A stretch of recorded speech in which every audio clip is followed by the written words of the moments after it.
Magandang umaga po sa inyo lahat. Tayo po ngayon ay nasa ikalabing-siyam na linggo ng karaniwang panahon. At kung atin pong nilayang mabuti ang mga pagbasa, ang Ebanghelyo po ay nagbibigay sa atin ng isang sitwasyon ng kahinaan ng pananalig at lakas ng pananampalataya. Sinasabi po na ang Panginoon ay sinundan ng napakaraming tao. Kung kaya't noong nakaraang linggo, ang Ebanghelyo ay nagpapakita sa atin na siya nagpakain ng 5,000 lalaki, pero pa yung mga bata at mga babae. At sila'y kumain sa pamagitan ng 5 tinapay at 2 isda. At sila'y nabusog. At sila'y natiram pa ng 12 bakol. Isang himala na nagbigay ng lakas upang ang mga tao ay patuloy na manalig at sumunod sa Kanya. Kung kaya minabuti ng ating Panginoon na paunahin niyo kanyang mga alagad sa ibayo ng lawa.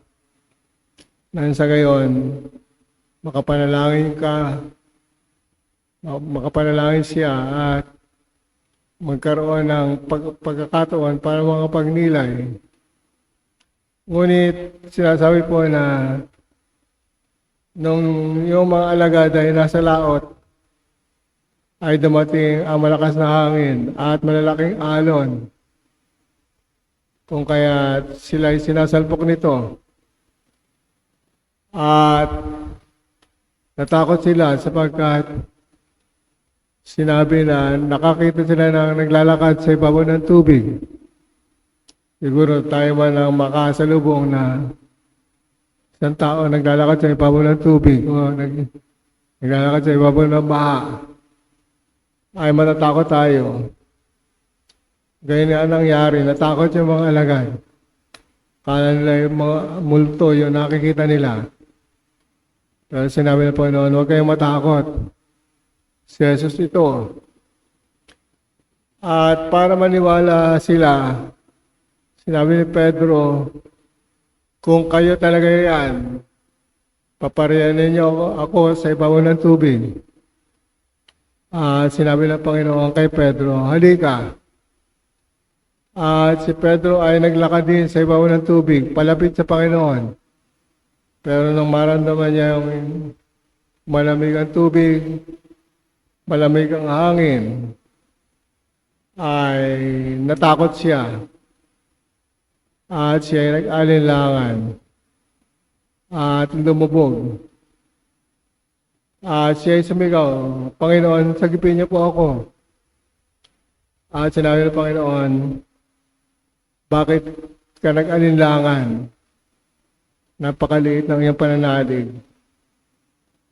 Mga kapatid, sa buhay natin, madalas natin sabihin na tayo ay nananampalataya sa Diyos.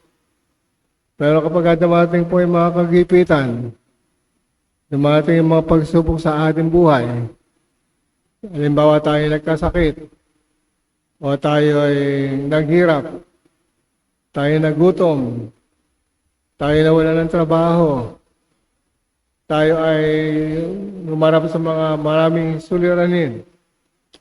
Minsan, sa halip na lumakas yung ating pananalig, tayo ay nangihinawa at tayo ay nag-aalinlangan.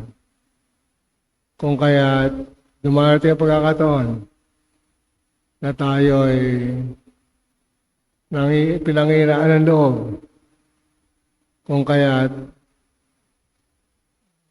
hindi natin mapalalim ang ating pananampalataya.